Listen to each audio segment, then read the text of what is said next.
Catastrophic implosion. The unthinkable became all too real this past week as we learned of the fate of undersea explorer Stockton Rush's Titan submersible on its way to the Atlantic grave of the Titanic.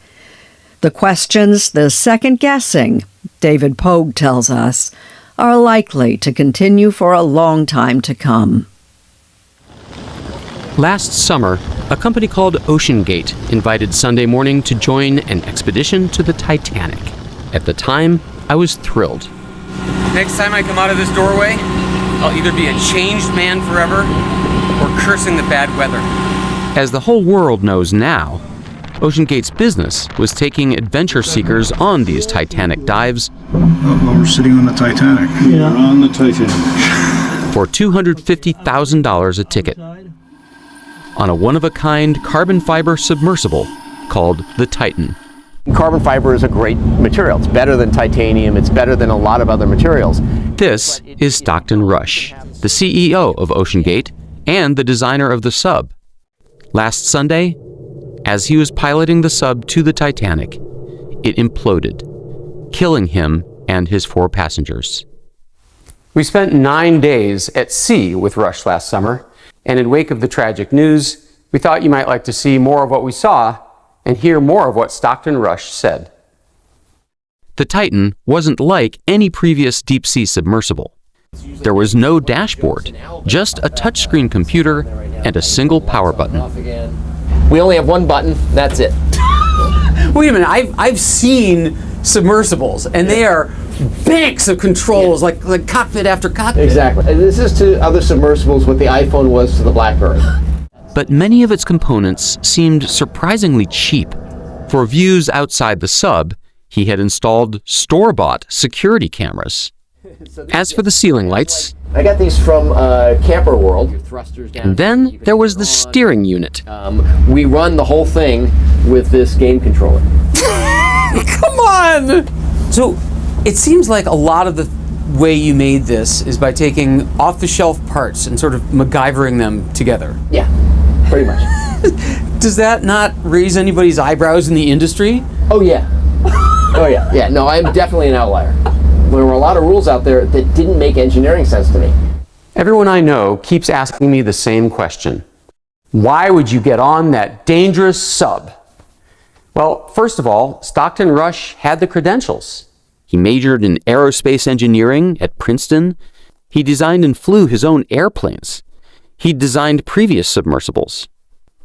Second, he was emphatic that the important parts of the Titan were rock solid, like the carbon fiber body for which NASA served as a consultant.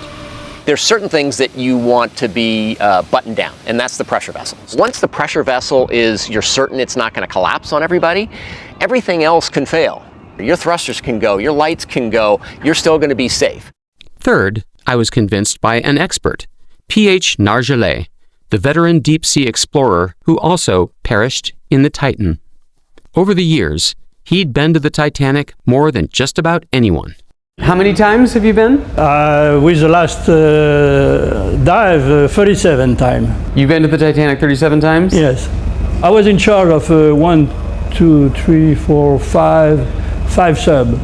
How different is the Titan from those other subs? Completely different. Most of them, you have a sphere. Was there never a point when you wondered about the safety of the sub at that depth? No. 2 or 3 years ago, I had a phone call with Stockton, and he explained to me that he was doing a lot of tests. He showed me the ways they were building the stuff. I said, okay, that's fine. That's fine. I have no problem to dive in the sub.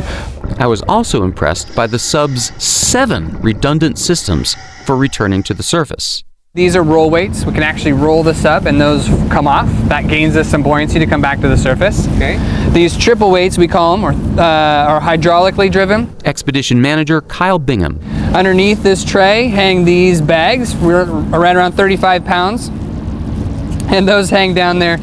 Typical dive will have 8 of them. We can also use our thrusters. We have enough power to thrust back up. And then under this last fairing here, we have our variable ballast tank, or soft ballast. It's an air bladder that we use a big 10,000 PSI air tank that's under the tail to fill that up, fill it with air, and then it helps bring us to the surface. There were even sandbags that detach automatically after about 16 hours, even if everyone inside had passed out. Their connectors would dissolve in seawater.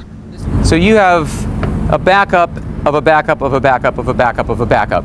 Correct. All stations are reporting the dive is go. Please stand by. Finally, the crew seemed to foster a culture of safety. There were checklists, inspections before and after every dive, and a 3 strikes rule. If 3 things seemed out of the ordinary, no matter how minor, they'd cancel the dive. I learned that the hard way on our own dive. We're in the water, we're floating. Woo! At this point, divers are supposed to detach the sub from its launch platform. So apparently those floats there came off the platform, and that wasn't supposed to happen. So we're scrubbing? Yeah, I think that's the consensus up here. Copy that. I never did see the Titanic, and I wasn't unusual. In OceanGate's first 2 summers of Titanic operations, it spent a total of 50 days floating above the shipwreck site.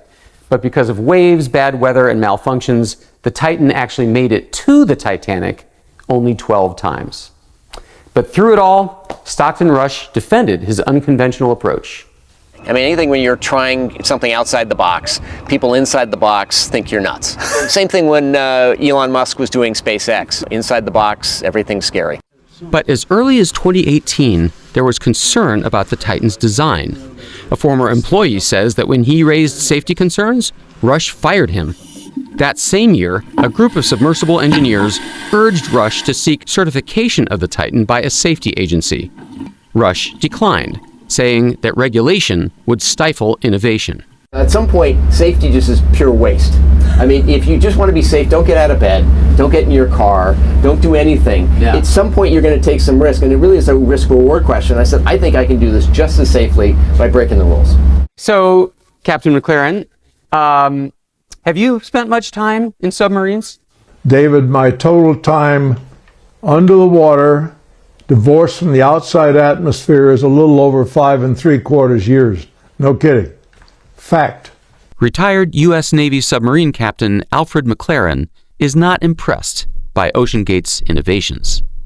I mean, would you fly in an airplane that somebody excitedly told you, well, it's going to be a lot cheaper because we found a new way of attaching the wings? Yeah, right. He theorizes that the Titan failed not because it was made of carbon fiber, but because it was made of 3 dissimilar materials: carbon fiber, titanium, and plexiglass for the porthole. When you have different materials, different molecular structure, they have different coefficients of expansion and compression, and then you make repeated cycles in depth, of course you're going to work that seal loose. And that's why submarines don't run around with any portholes at all, come to think of it. It's a weak point.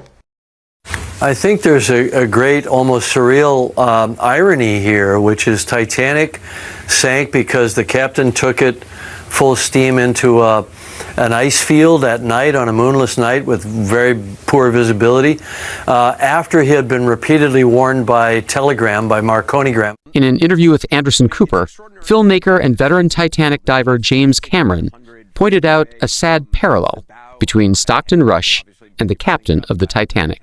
The arrogance and the hubris that sent that ship to its doom is exactly the same thing that sent those people in that sub to their fate.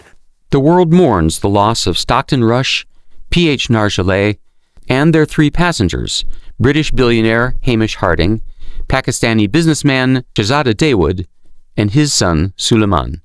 Already, there's talk of restrictions and regulations and lawsuits. Will the OceanGate disaster mean fewer people going adventuring?